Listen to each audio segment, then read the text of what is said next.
Good morning, everyone. Welcome to Broyans Farm. As you've seen at the end of my last video, the shed is finally complete. This is what it actually looks like now in the daylight. Really happy with the way it turned out. Like everything else, it took longer than expected, but at least it's right, and there's really no imperfections at all. The only thing that was screwed up was, I think it's called the gambrel flashing trim, whatever it's called, was bent the wrong way. This is for an inside corner. I guess when my buddy Alex ordered it, I don't know if the guy misunderstood him on the phone, because he said that he definitely ordered the right stuff, but you know, people screw up. And so we had to bend that out of aluminum instead of steel. Not really a big deal. It's still white. It's not going to rust now, at least, but that was the only problem with the whole shed. But other than that, like I said, it was almost perfect. The white you see here, that was the new wood. We just painted over it with a primer. That way when we go to paint the whole shed, we're gonna paint it red, and then with white trim. With that being said, I really haven't been in the greenhouse now the past 3 days, just because, like I said, we've been working on that.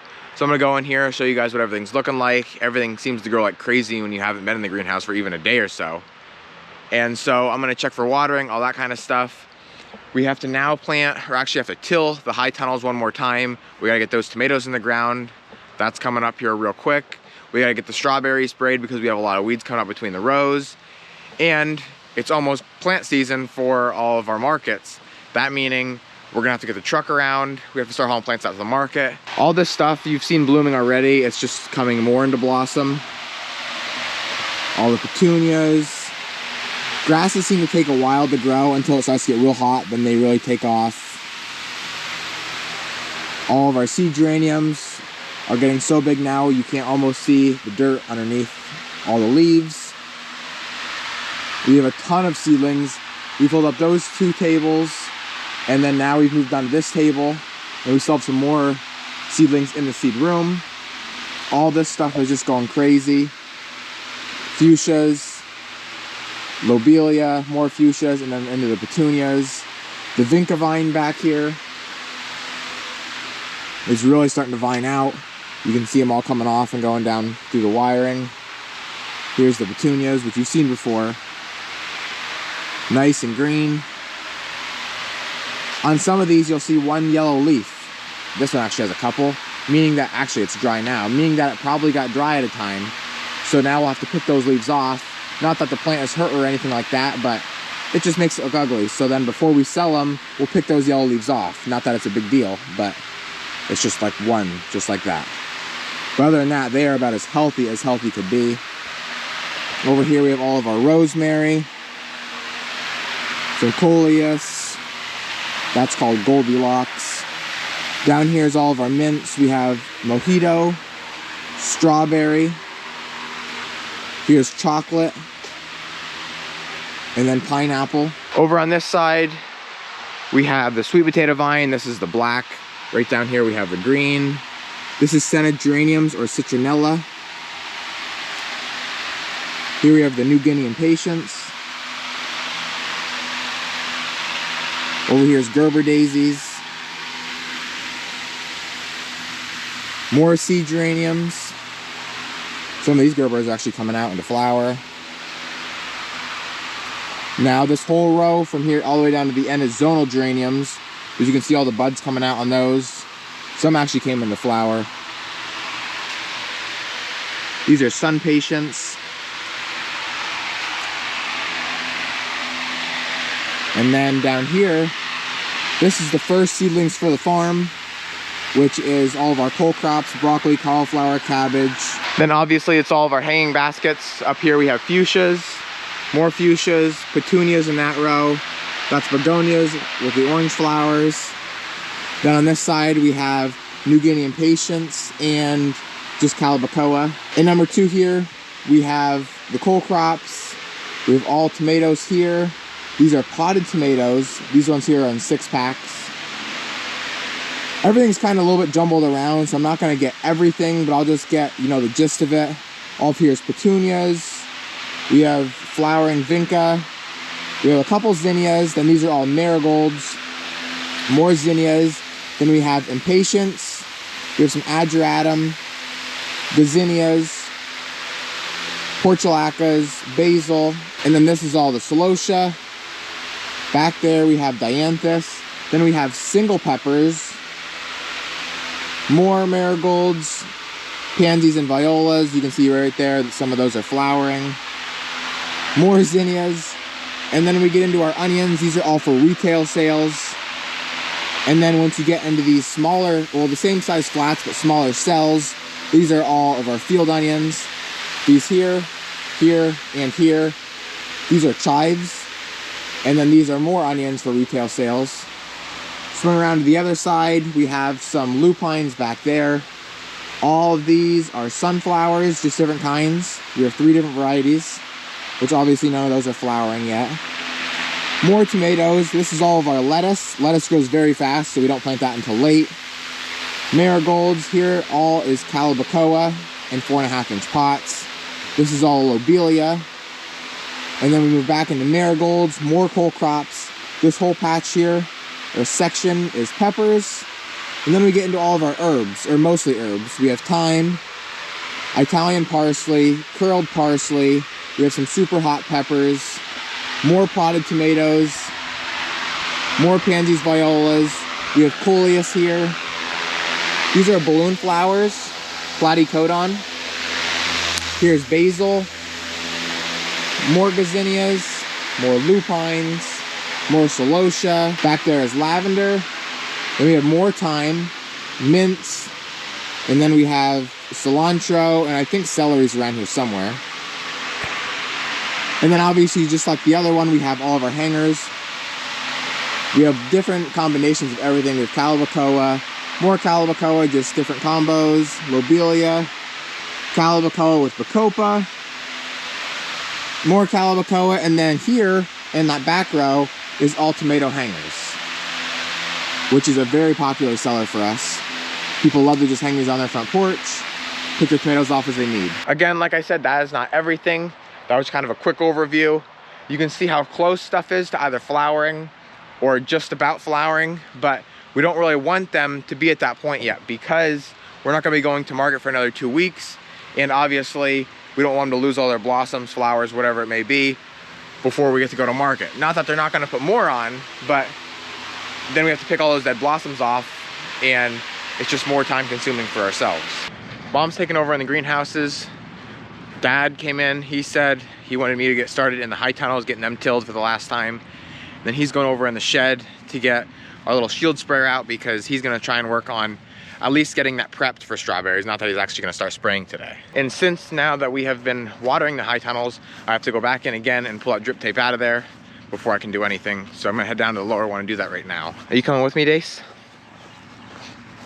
I just got the upper one all cleared out. Dad's up in the blue shed. And then I'm coming down here to the lower one. So you can see where the drip lines are and how it's a lot darker there. We watered them, I don't know, probably for like 10, 12 hours total. Just kept moving it around in that row. So the whole thing's pretty even.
It's the next day.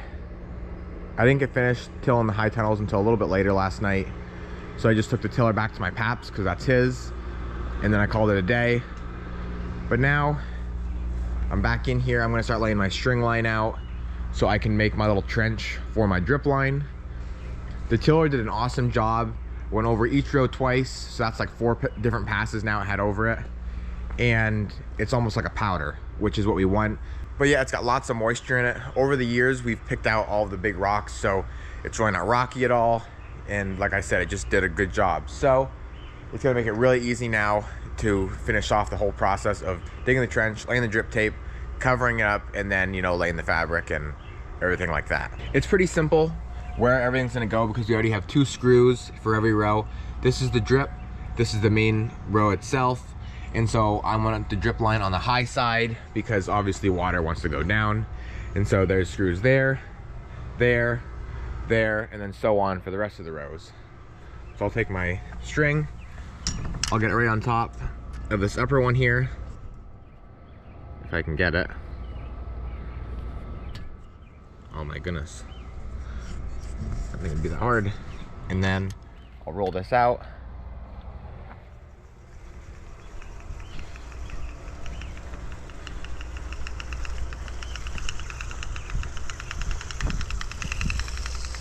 All the way down to the end.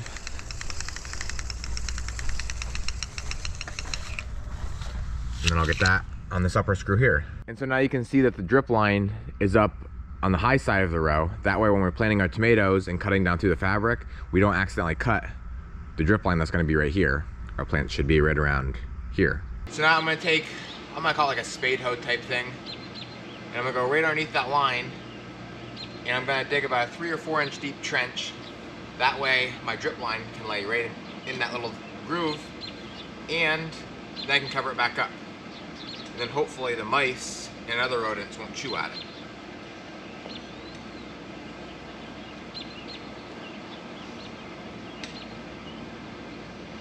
So the first row is done. Looks pretty straight.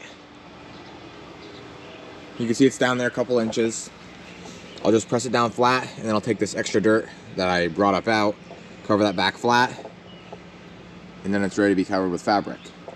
But first I gotta do the next 5 rows. I came down to the lower one, did the same exact thing as the upper, and now I went and got my drip tape.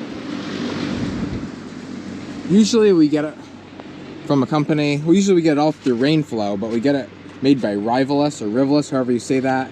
This is from Toro, which I guess should be just as good. It's 8 mil, putting out 0.22 gallons per minute. You can see the little tiny emitters. On the Rivalus, it's a lot bigger, but I'm sure, like I said, it's just as good. Obviously, with the blue strip is the side that's gonna go up when I lay it down. And because I'm by myself, I kind of just rigged up this little thing here. I measured exactly how long I need it to be, and then I'll cut it to the length that I want it.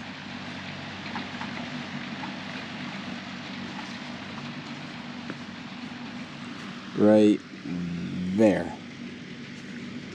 Perfect. Now I'll cut it and then do that 3 more times.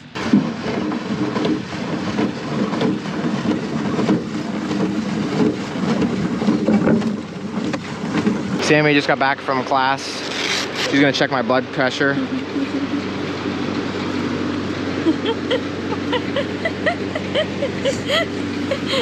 Oh gosh.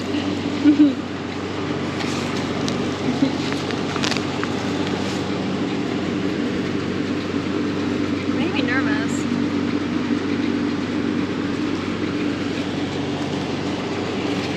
Actually, I need to do this.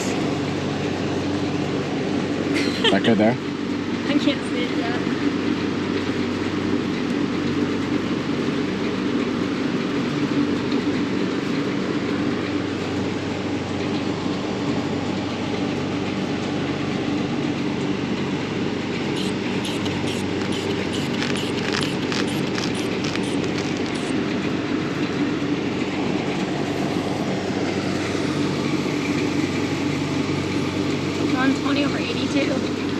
120 over 82, is that good or bad? It's very good. Is it?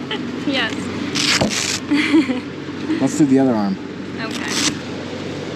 And so now all I'm doing is I'm going through, kind of just putting some pressure down on the drip tape so that it doesn't come up and get any dirt underneath it, and covering it. And then just kind of making the bed nice and even like it was before. It doesn't take very long.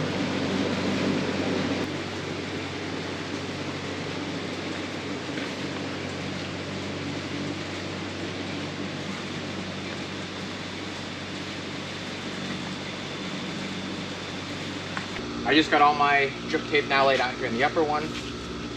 And just like before, I'm gonna go through now and get it all covered up. Which is gonna take me a little bit longer, obviously. You can see how much bigger it is.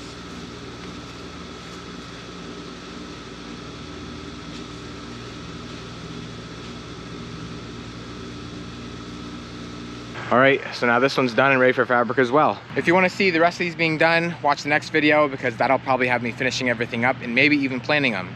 But with that being said, that's what I'm gonna call it a wrap for this video. As always, thank you guys for watching, and always remember it ain't much, but it's honest work.